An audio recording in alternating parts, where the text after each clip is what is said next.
구약성경 89페이지 출애굽기 6장 28절부터 7장 13절까지 함께 교독하도록 하겠습니다. 제가 먼저 28절 봉독합니다. 여호와께서 애굽 땅에서 모세에게 말씀하시던 날에 여호와께서 모세에게 말씀하여 이르시되 나는 여호와라 내가 내 이름으로 너는 누구와 내게 말하라. 모세가 여호와 앞에서 아뢰되 나는 입이 둔한 자의오니 바로가 어찌 나의 말을 들으리이까.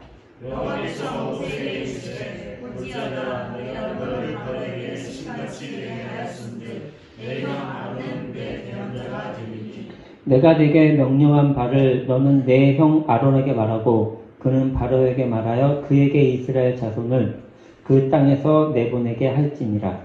내가 바로의 마음을 하게 하고 내 표징과 내 기적을 애굽 땅에서 많이 행할 것이나 바로가 너희의 말을 듣지 아니할 터인즉 내가 내 손을 애굽에 뻘쳐 여러 큰 심판을 내리고 내 군대 내 백성 이스라엘 자손을 그 땅에서 인도하여 낼지라. 내가 내 손을 애굽에 펴서 이스라엘 자손을 그 땅에서 인도하여 내리리라. 애굽 사람이 나를 여호와의 줄 알리라 하시매 모세와 아론이 여호와께서 자기들에게 명령하신 대로 행하였더라. 그들이 바로에게 말할 때 모세는 80세였고 아론은 83세였더라. 여호와께서 모세와 아론에게 말씀하여 이르시되 바로가 너에게 이르기를 너희는 기적을 보리라 하거든 너는 아론에게 말하기를 너의 지팡이를 들어서 바로 앞에 던지라 하고 그것이 뱀이 되리라. 모세와 아론이 바로에게 가서 여호와께서 명령하신 대로 행하여 아론이 바로와 그의 신하 앞에 지팡이를 던지니 뱀이 된지라.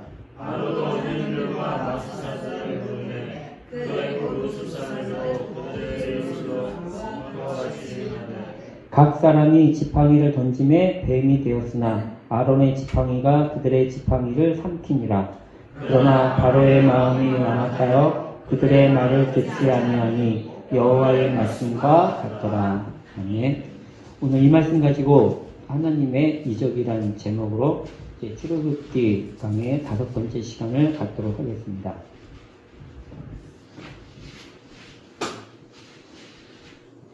오늘 우리가 함께 이 본문을 좀 길게 읽었습니다. 읽으시면서 느끼셨겠지만 내용이 두 단락으로 이제 나누어집니다. 첫째 단락은 6장 28절부터 7장 7절이고 둘째 단락은 7장 8절부터 13절 이렇게 두 단락으로 나누어집니다. 첫째 단락 6장 28절부터 7장 7절은 5장과 6장의 이제 결론 부분에 해당이 됩니다.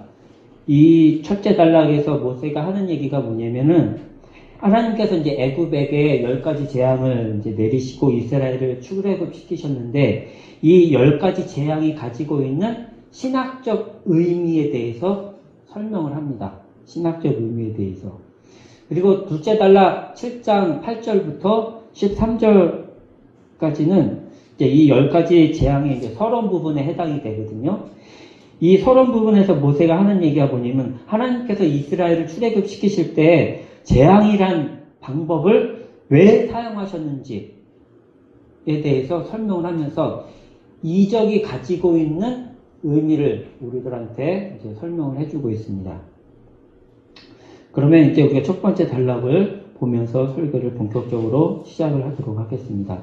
방금 말씀드린 대로 첫 번째 단락을 하나님께서 이스라엘을 출애굽시킬 때 바로에게 10가지 재앙을 내리셨는데 이 10가지 재앙이 신학적으로 무슨 의미냐 하는 것을 이야기한다고 말씀드렸습니다.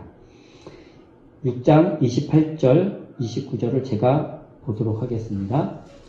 여호와께서 애굽 땅에서 모세에게 말씀하시던 날에 여호와께서 모세에게 말씀하여 이르시되 나는 여호와라 내가 네게 이르는 바를 너는 애굽 왕 바로에게 다 말하라.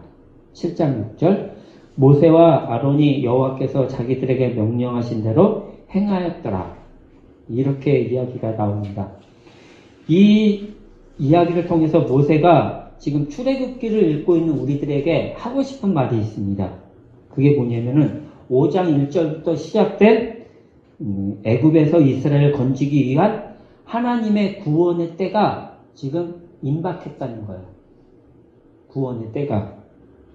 그런데 이뿐만 아니라 모세가 우리들에게 또 한 가지도 얘기를 합니다. 이 단락에서 모세가 하고 싶은 얘기가 뭐냐면은 출애굽기가 가지고 있는 여러 가지 이 메시지들 중에 하나를 우리에게 지금 이야기하고 있는 거예요. 그게 뭔지가 우리가 오늘 이 첫 번째 단락을 통해서 알아보게 될 주된 내용이 되겠습니다. 5절 하람이가 읽겠습니다. 내가 내 손을 애굽 위에 펴서 이스라엘 자손을 그 땅에서 인도하여 낼 때에야 애굽 사람이 나를 여호와인 줄 알리라 하시네. 예, 보시면요, 하나님께서 애굽에서 여러 가지 이제 이적을 행하신 이유에 대해서 지금 설명을 하고 있습니다. 즉, 하나님은 애굽 사람들에게 하나님 자신이 여호와라는 사실을 알기 위해서 애굽에서 지금 여러 가지 이적을 행하셨다는 거예요. 여러분 이것을 읽고 좀 의아한 생각이 안 드십니까? 저와 여러분이 지금 이 출애굽기를 잘 읽어오고 있다면은 이 부분에 대해서 지금 의아하게 생각이 되셔야 돼요. 왜냐하면 여호와라는 성호, 우리가 여호와라는 성호를 그 전에 한번 봤잖아요. 여호와라는 성호가 가지고 있는 뜻이 뭐냐면은 하나님과 아브라함이 약속을 맺었고 그 약속을 가지고 하나님께서 아브라함의 후손들과 계속해서 함께 하시겠다는 뜻이 이 여호와라는 뜻이었습니다. 그러므로 여호와라는 이 성호는 사실 애굽 사람들과는 아무 상관이 없는 신의 이름입니다. 애굽 사람이 하나님께서 여호와라는 사실을 알아도 의미가 없는 거예요. 왜냐하면 그들은 아브라함의 후손이 아니기 때문에 그렇죠. 그런데 왜 아무 상관이 없는 여호와라는 성호를 애굽 사람들에게 지금 하나님께서 알리려고 하시는 것일까 하는 겁니다. 6장 30절 기린여 집사님 읽어주시겠습니다. 모세가 여호와 앞에서 하되 나는 입이 둔한 자니오니 바로가 어찌 나의 말을 들으리이까. 예, 모세가 지금 6장 30절에서 취하는 태도를 보면 되게 흥미롭습니다. 왜냐하면 모세는 이스라엘 향하신 여호와의 구원의 때가 지금 임박했다는 사실을 알고 있습니다. 또 이것을 계획하신 분이 누구신 줄을 알고 있어요. 그는 여호와라는 것을 알고 있죠. 그런데 그럼에도 불구하고 바로에게 지금 가는 일에 대해서 모세는 썩 마음 내게 하지 않는 것처럼 보여요. 7장 1절 2절을 조집사님께서 읽어주시겠습니다. 여호와께서 모세에게 이르시되 을지어다 내가 너를 바로에게 신이같이 교제하였은즉 내 형 아론은 내 대언자가 되리니 내가 네게 명령한 바를 너는 내 형 아론에게 말하고 그는 바로에게 말하여 그에게 이스라엘 자손을 그 땅에서 내보내게 할지니라. 네, 특별히 1절을 보시면요, 하나님께서 바로에게 가는 일을 마음 내게 하지 않고 있는 그 모세에게 아주 솔깃한 말씀을 해주십니다. 우선 제가 가지고 있는 주석들을 보니까는 이 7장 1절부터 2절을 어떻게 해석을 했냐면은 하나같이 모세와 아론은 하나님의 대언자, 사역자였다, 이렇게 도구였다, 이렇게 주석을 해놓았습니다. 그런데 제가 이 7장 1절부터 2절 읽으면서 의아했던 것이 있어요. 뭐냐면은 하나님은 자신의 도구로 사용하고 있는 모세를 지금 바로에게 어떻게 비추게 하셨냐면은 신과 같이예요. 신과 같이. 여기서 신이란 이 단어는 엘로힘입니다. 여러분이 아시는 것처럼 엘로힘은 하나님은 전지전능하시다요. 이 전지전능하신 하나님이 창세기에서 아브람과 이삭과 야곱에게 나타나셔가지고 자신의 전지전능함을 보이시죠. 창세기 3장 5절로 가도록 하겠습니다. 창세기 3장 5절.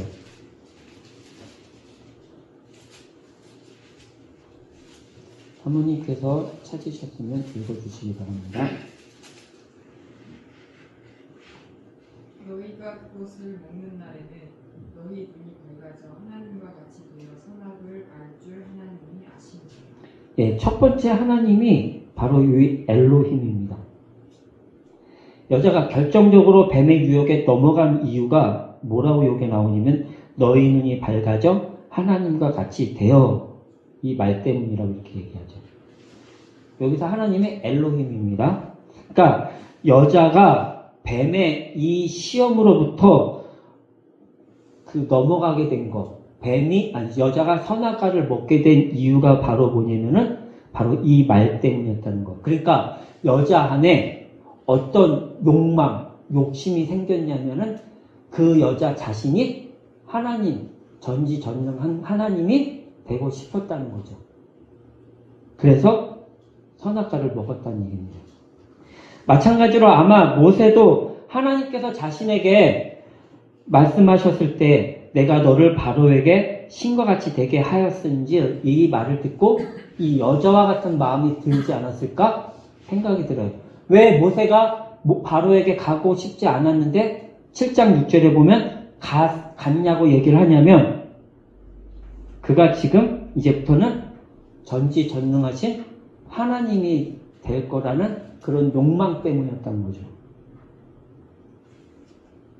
그리고 모세는 여러분들이 7장부터 11장을 아마 읽으셨으리라 믿습니다. 거기에 보면은 아론과 함께 애굽왕 바로에게 가가지고 하나님께서 명령하신 10가지 재앙을 아주 멋있게 당당하게 실행을 하죠. 근데 거기서 끝나는 게 아닙니다. 출애굽기 14장에 보면은 능력의 지팡이로 모세가 뭘 하냐면 홍해를 갈라요. 그뿐만 아니라 16장에 가면은 광야에서 굶어 죽으려고 하는 이스라엘 백성들에게 그가 여호와께 기도하여서 만나와 메추라기를 백성들에게 가져다 줍니다. 이때 모세에게 비춰진 모습은 뭐냐면 바로에게 신과 같이 되게 하였은즉 이라는 표현의 연장선상처럼 보이죠. 그래서 우리가 출애굽기 17장으로 넘어가 보도록 하겠습니다. 출애굽기 17장, 좀 길지만 장로님께서 출애굽기 17장 1절부터 7절을 읽어주시겠습니다. 이스라엘 자손의 온 회중이 여호와의 명령대로 신광야에 있었으나 그 노정대로 행하여 르비딤에 장막을 쳤으나 백성이 마실 물이 없는지라. 백성이 모세와 다투어 이르되 우리에게 물을 주어 마시게 하라. 모세가 그들에게 이르되 너희가 어찌하여 나와 다투느냐. 너희가 어찌하여 여호와를 시험하느냐. 거기서 백성이 목이 말라 물을 찾으매 그들이 모세에게 대하여 원망하여 이르되 당신이 어찌하여 우리를 애굽에서 인도하여 내어서 우리와 우리 자녀와 우리 가축이 목말라 죽게 하느냐. 모세가 여호와께 부르짖어 이르되 내가 이 백성에게 어떻게 하니까. 그들이 조금 있으면 내게 돌을 던지겠나이다. 여호와께서 모세에게 이르시되 백성 앞을 지나서 이스라엘 장로들을 데리고 나일강을 치던 내 지팡이를 손에 잡고 가라. 내가 호렙산에 있는 그 반석 위에 거기서 내 앞에 서리니 너는 그 반석을 치라. 그것에서 물이 나오리니 백성이 마시리라. 모세가 이스라엘 장로들의 목전에서 그대로 행하니라. 그가 그곳 이름을 마사 또는 머리바라 불렀으니 이는 이스라엘 자손이 다투었으며 또는 그들이 여호와를 시험하여 이르기를 여호와께서 우리 중에 계신가 안 계신가 했습니다. 예, 이 사건은 너무나 유명하기 때문에 제가 설명을 드리지 않고 이 사건이 이야기하고 있지 않은 부분을 동일하게 기록한 민수기로 가서 한번 다시 확인을 해보도록 하겠습니다. 민수기 20장입니다. 민수기 20장, 여기는 제가 읽도록 하겠습니다. 민수기 20장, 구약성경 228페이지. 구약성경 228페이지 민수기 20장입니다. 먼저 2절을 읽습니다. 똑같은 사건이에요. 지금 읽었던 장로님이 회중이 물이 없으므로 모세와 아론에게 모여드니라. 4절 너희가 어찌하여 여호와의 회중을 이 광야로 인도하여 우리와 우리 짐승이 다 여기서 죽게 하느냐. 6절 모세와 아론이 회중 앞을 떠나 회막 문에 이르러 엎드림에 여호와의 영광이 그들에게 나타나며 여호와께서 모세에게 말씀하여 이르시되 지팡이를 가지고 내 형 아론과 함께 회중을 모으고 그들의 목전에서 너희는 반석에게 명령하여 물을 내라 하라. 내가 그 반석에 물을 내게 하여 회중과 그들의 짐승에게 마시게 할지니라. 모세가 그 명령대로 여호와 앞에서 지팡이를 잡으니라. 11절. 모세가 그의 손을 들어 그의 지팡이로 반석을 2번 치니 물이 많이 솟아나오므로 회중과 그들의 짐승이 마시니라. 여호와께서 모세와 아론에게 이르시되 너희가 나를 믿지 아니하고 이스라엘 자손의 목전에서 내 거룩함을 나타내지 아니한 고로 너희는 이 회중을 내가 그들에게 준 땅으로 인도하여 들이지 못하리라 하시니라. 그래서 이스라엘과 모세가 가나안 땅에 들어가지 못하게 됩니다. 여기서 보면 출애굽기에선 얘기하지 않지만 민수기에선 하는 얘기가 뭐냐면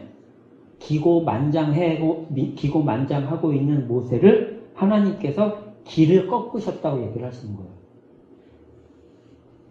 그래서 다시 출애굽기 18장으로 가보시겠습니다.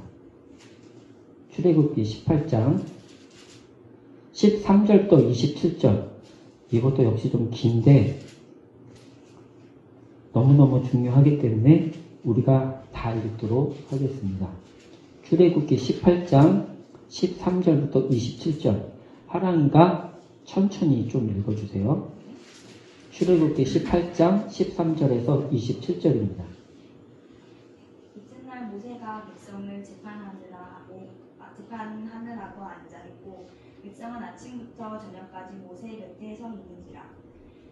모세의 장인이 모세가 백성에게 행하는 모든 일을 보고 이르되 내가 이 백성에게 행하는 이 일이 어찌 됨이냐. 어찌하여 내가 홀로 앉아있고 백성은 아침부터 저녁까지 내 곁에 서 있느냐. 모세가 그의 장인에게 대답하되 백성이 하나님께 물으려고 내게로 오니라. 그들의 일이 있으면 내게로 오나니 내가 그 양쪽을 재판하여 하나님의 율례와 법도를 알게 하나이다. 모세의 장인이 그에게 이르되 내가 하는 것이 옳지 못하도다. 너와 또 너와 함께한 이 백성이 필경 기력이 쇠하리니 이 일이 내게 너무 중함이라. 내가 혼자 할 수 없느니라. 이제 내 말을 들으라. 내가 내게 방침을 가르치리니 하나님이 너와 함께 계실지어다. 너는 하나님 앞에서 그 백성을 위하여 그 사건들을 하나님께 가져오며 그들에게 율례와 법도를 가르쳐서 마땅히 갈 길과 할 일을 그들에게 보이고 너는 또 온 백성 가운데서 능력 있는 사람들 곧 하나님을 두려워하며 진실하며 불의한 이익을 미워하는 자를 살펴서 백성 위에 세워 천부장과 백부장과 50부장과 10부장을 삼아 그들의 때를 따라 백성을 재판하게 하라. 큰 일을 모두 내게 가져갈 것이요 작은 일은 모두 그들이 스스로 재판할 것이니 그리하면 그들이 너와 함께 담당할 것인즉 일이 내게 쉬우리라. 내가 만일 이 일을 하고 하나님께서도 내게 허락하시면 내가 이 일을 감당하고 이 모든 백성도 자기 곳으로 평안히 가리라. 이에 모세가 자기 장인의 말을 듣고 그 모든 말대로 하여 모세가 이스라엘 무리 중에서 능력 있는 사람들을 택하여 그들의 백성의 우두머리 곧 천부장과 백부장과 50부장과 10부장을 사오매 그들이 때를 따라 백성을 재판하되 어려운 일은 모세에게 가져오고 모든 작은 일은 스스로 재판하더라. 모세가 그의 장인을 보내니 그가 자기 땅으로 가리라. 예. 갑자기 모세의 장인이 등장합니다. 이게 굉장히 중요한 얘기예요. 지금 모세 장인이 모세에게 지적을 합니다. 그 지적 내용이 뭐냐면 이스라엘 백성이 방금 17장에서 본 마사 사건, 민수기에서는 무리바 사건이라고 한 이 사건 이후에도 여전히 모세가 뭐를 하고 있냐면은 이스라엘 백성에게 신처럼 존재하고 있다는 거예요. 신처럼. 그래서 이것을 지적을 하면서 모세 장인이 문제 해결을 해주고 가는 거예요. 문제 해결이 뭐냐면 20절 그들에게 율례와 법도를 가르쳐서 마땅히 갈 길과 할 일을 그들에게 보이고요. 또 21절과 22절에서 온 백성 가운데 능력 있는 사람들 곧 하나님을 두려워하며 진실하며 불의한 이익을 미워하는 자를 살펴서 백성 위에 세워 천부장과 백부장과 50부장과 10부장을 삼아 그들이 때를 따라 백성을 재판하게 하라요. 그래서 이스라엘 백성에게 장로 외에 천부장, 백부장, 50부장, 10부장 제도가 생깁니다. 이게 왜 생겼냐면 모세가 이스라엘에게 신격화되는 것을 막기 위해서입니다. 또 하나님께서 여호와 되심을 드러내기 위해서 모세가 준 장인의 지혜예요. 즉 모세와 이스라엘 백성이 하나님을 엘로힘 즉 전능하신 분에서 여호와 즉 하나님 아브라함과 약속하신 하나님 그 약속을 가지고 아브라함과 그 자손들에게 영원토록 함께 하실 하나님으로 알게 하기 위해서는 다시 말해서 하나님으로부터 이스라엘이 직접 통치를 받기 위해서는 그들에게 뭐가 있어야 되냐면은 율례와 법도가 있어야 된다는 것입니다. 그 능력을 배양시키지 않는 한 모세는 이스라엘에게 영원토록 신이 된다는 거예요. 이스라엘은 보이지 않는 하나님보다 보이는 모세에게 의존하게 된다는 것입니다. 그러면 이렇게 되면 이스라엘은 애굽을 나와도 흔한 말로 꽝 되는 것입니다. 모세가 바로에게 가서 이스라엘 백성을 내보내달라고 할 때 했던 얘기가 뭐냐면 광야에서 여호와를 섬기게 하라는 거거든요. 근데 광야에서 이스라엘이 지금 뭘 하게 될 거가 처지에서 지금 상황이 있냐면은 모세를 섬기는 상황으로 지금 치닫게 되어 있습니다. 근데 재미있는 것은 하나님이 그 일을 시작한 것처럼 보이게 만드는 거죠. 7장 6절에서. 그러므로 출애굽기 7장 5절에서 하나님께서 애굽에게 10가지 재앙을 내리시면서 알아도 의미 없는 애굽 사람들에게 자신을 여호와로 지금 밝히시는 것은 그 숨은 의도는 하나님의 명령을 준행하고 있는 모세와 아론 그것을 함께 듣고 보고 있는 이스라엘에게 지금 하나님께서 물으시기 위함입니다. 너희는 나를 엘로힘으로 믿느냐? 아니면 너희는 나를 여호와로 믿느냐요. 하나님께서 출애굽기 1장부터 6장까지 계속 하시는 말씀이 뭐였냐면 나를 여호와로 알지니죠. 그죠? 내가 아브라함과 이삭과 야곱에게는 엘로힘으로 보였지만 출애굽기에서 이스라엘 백성들에게는 내가 여호와로 나타나길 원한다고 우리가 확인을 했잖아요.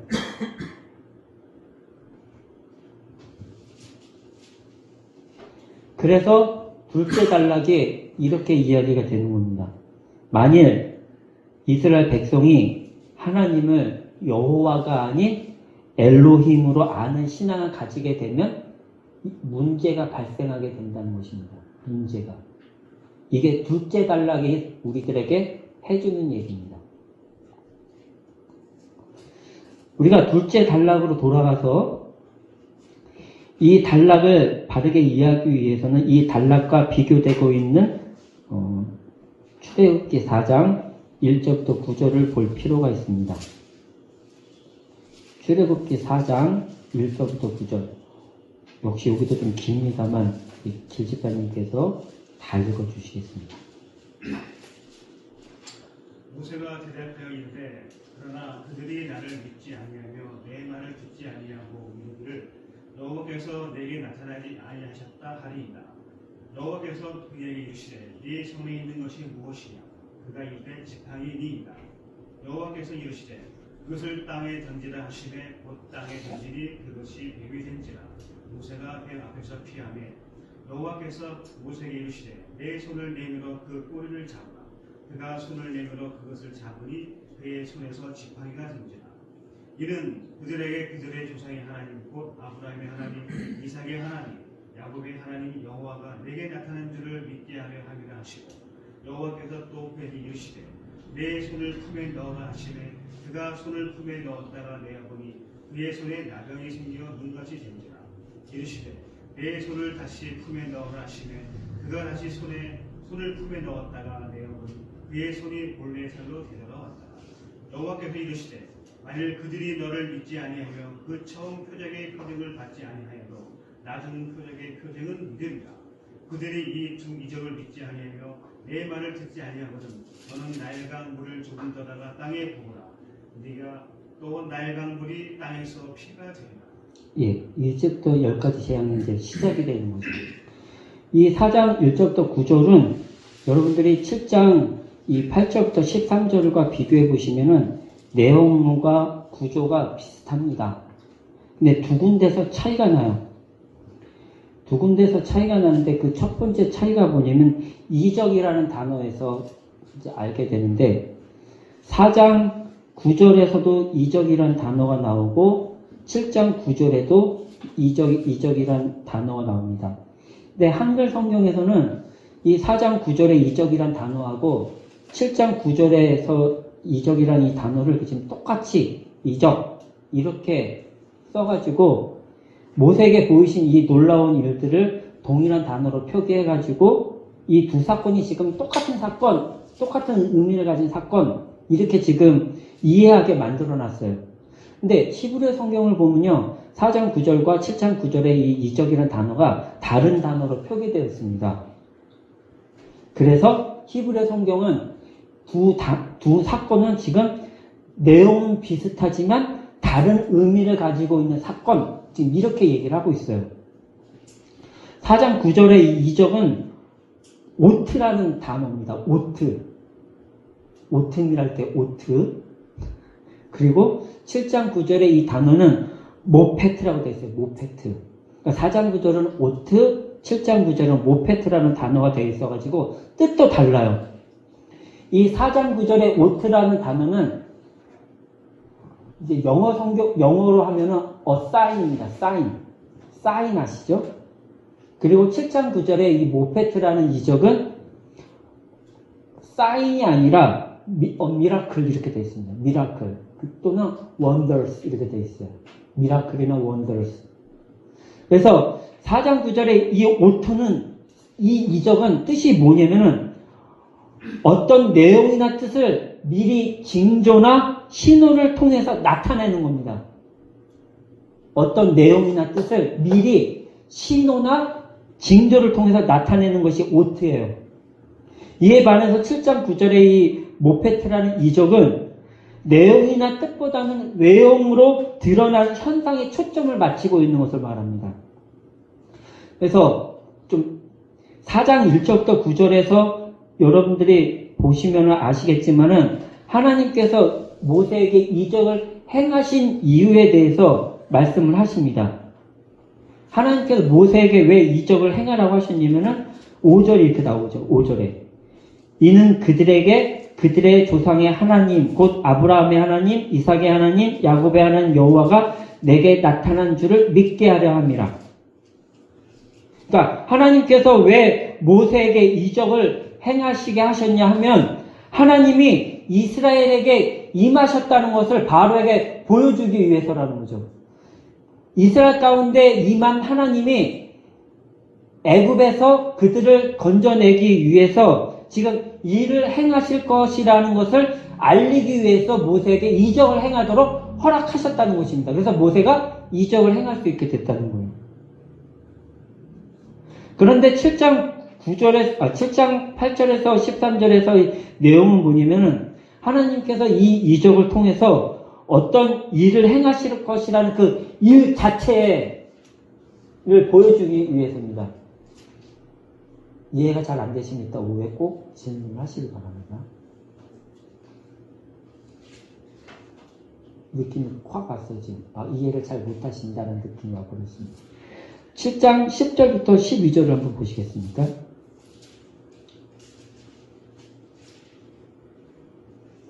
7장 10절부터 12절 보세요. 모세와 아론이 바로에게 가서 여호와께 명령하신 대로 행하여 아론이 바로와 그의 신하 앞에 지팡이를 던지니 뱀이 된지라.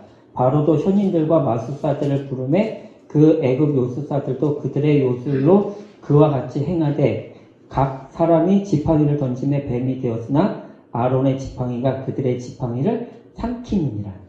지금 요거를 보여주고 싶으신 거예요, 하나님은. 그래서 모세에게 이 이적을 행하시도록 지금 하셨다는 것입니다. 그러니까 이 7장 9절에 나오는 이 모페트라는 이적은 하나님께서 무슨 일을 행하실 것이라는 이 일 자체의 중요성을 보여주기 위해서 모세에게 이적을 행하도록 하셨다는 것입니다. 그 일이 뭐냐면은 바로와 모세의 싸움 또는 애굽과 이스라엘의 싸움이 아니라 사단과 하나님의 천상의 싸움이라는 것을 알려주기 위해서라는 거예요. 그런데 그 싸움이 하나님의 싸움으로 끝났다라는 것을 지금 보여주고 있죠. 그래서 지상에서 이스라엘을 애굽에서 건져내시겠다는 것입니다. 이것을 알려주기 위해서 모세에게 이적을 행하도록 하셨다는 거예요. 근데 여기에 여러분들이 궁금한 것이 생기셔야 됩니다. 여러분들이 7장부터 11장을 잘 읽으셨다면 궁금한 것이 생기셔야 돼요. 그게 뭐냐면 왜 하나님은 10가지 재앙을 이 애굽에게 내리셨는가 하는 것이죠. 하나님이시라면 그 한 번의 재앙으로 그냥 천상의 싸움을, 영적 싸움을 끝내셔도 됐을 텐데 왜 지루하게 10가지 재앙을 애굽에게 내리셨을까 하는 그 궁금증 안 가지셨습니까? 출애굽기 10장 16절부터 20절을 보도록 하겠습니다. 출애굽기 10장 16절에서 20절 조집사님께서 출애굽기 10장 16절에서 20절을 읽어주시겠습니다.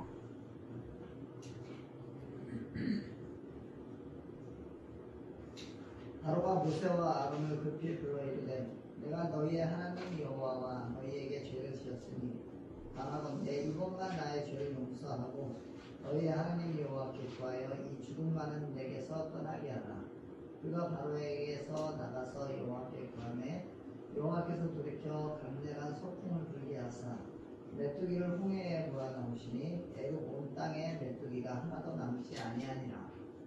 그러나 여호와께서 바로의 마음을 완악하게 하셨으므로 이스라엘 자손을 보내지 아니하였더라. 예, 이게 8번째 재앙이거든요. 하나님께서 애굽에게 내리신. 근데 이 8번째 재앙을 경험한 바로가 모세에게 지금 얘기를 합니다. 뭐라고 얘기하면 하나님께 항복하고 싶어요. 그런데 보시면은 오히려 하나님께서 바로의 마음을 여전히 완악하게 만드셔서 그 항복을 못하게 만드셨다는 것처럼 지금 이야기합니다. 바꿔 말하면요, 하나님께서는 애굽에게 반드시 10가지 체험을 꾹꾹 채워서 10가지를 다 내리셔야 한다는 얘기입니다. 왜 그럴까 하는 거죠. 8장 22절입니다. 사모님, 8장 22절. 그날에 나는 내 백성이 거주하는 고센 땅을 구별하여 그곳에는 파리가 없게 하리니 이로 말미암아 이 땅에서 내가 여호와인 줄을 내가 알게 된 것이다.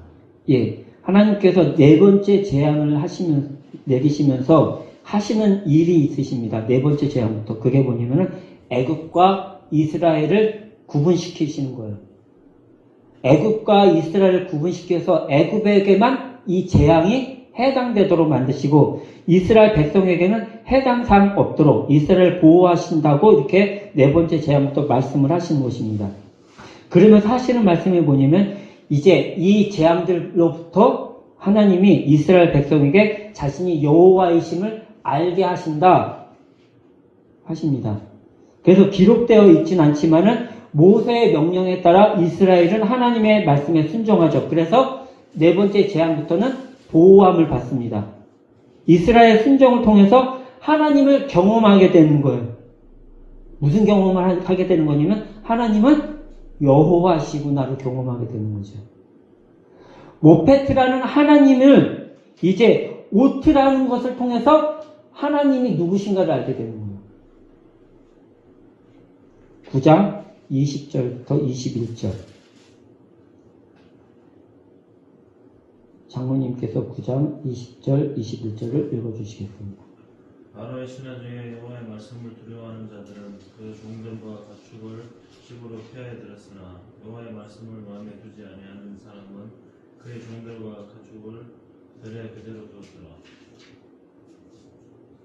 예, 놀라운 현상이 이제 나타납니다. 뭐냐면은 이스라엘에게만 나타나기 시작한 것이 아니라 애굽 사람들 안에서도 나타나기 시작한 것. 그게 뭐냐면은 하나님을 여호와로 받아들이기 시작한 것입니다. 하나님의 모페트를 통해서 하나님의 옷으로 받아들이기 시작한 이방인들이 애굽 땅에서 나타나기 시작했다는 거예요. 그들이 아마 이스라엘의 애굽을 나갈 때 함께 했던 자들이 아닐까 생각이 듭니다. 이것이 하나님께서 10가지 재앙을 애굽에게 내리셔야만 했던 이유였고 바로가 하나님에 의해서 완악한 마음을 가질 수밖에 없었던 이유였다는 거죠. 그래서 오늘 설교의 본문은 분명합니다. 구원받은 이스라엘, 하나님의 자녀는 하나님을 더 이상 엘로힘으로 알지 않는다는 거예요. 왜냐하면 엘로힘의 신앙은 겉으로 드러난 경험이나 겉으로 보이는 현상에만 치중하기 때문에 그래요.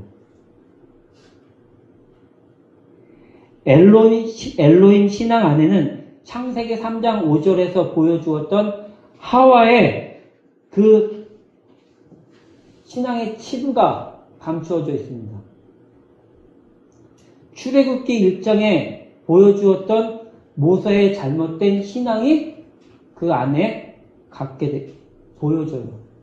모페트 신앙은 그래서 잘못된 신앙입니다. 그래서 구원받은 신자는 하나님을 여호와로 알아야 됩니다. 그 이유는 하나님의 약속을 통해서 그 하나님의 통치를 받아야 하기 때문에 그렇습니다. 하나님의 통치는 보이는 기적이 아닌 보이지 않는 기적 속에서 드러납니다. 그것은 하나님의 말씀을 매일 순종하는 자들에게 나타나는 거죠. 하나님의 말씀을 순종하는 것은 기적입니다. 모페트의 기적이 아닌 오트의 기적입니다. 이것이 하나님께서 우리에게 베풀어 주신 구원입니다. 구원을 바르게 알고 있다면 그는 모페트, 엘로힘의 신앙을 가지려는 것이 아니라 오트라는 기적을 하나님으로부터 기대를 하죠. 그래서 그는 독립적인 신앙을 합니다. 사람을 의존하지 않아요. 그래서 제가 언젠가 말씀드렸죠. 여러분들은 더 이상 목사에게 의존하지 마십시오. 하나님은 모세조차도 의존하지 못하게 만드셨습니다. 독립적인 신앙, 하나님께 통치받는 신앙, 율법에 순종하는 신앙은 사람을 의존하지 않습니다. 목사와 장로가 있는 것은 여기 모세 장인에게 말씀하셨던 것처럼 천부장의 일을 하도록 하기 위해서, 백부장의 일을 하도록 하기 위해서, 십부장의 일을 하도록 하기 위해서예요. 이걸 여러분들이 꼭 기억하시고, 오트의 신앙은 독립적인 신앙입니다. 오트의 신앙은 하나님의 말씀에 순종하여서 매일매일 자기의 삶을 스스로 독립적으로 사는 것입니다. 이것이 하나님께서 우리에게 베풀어 주신 구원의 참 의미입니다. 이것을 기억하시고 하나님께서 베풀어 주신 구원에 깊이 감사하시고 그 깊이와 넓이에 여러분들이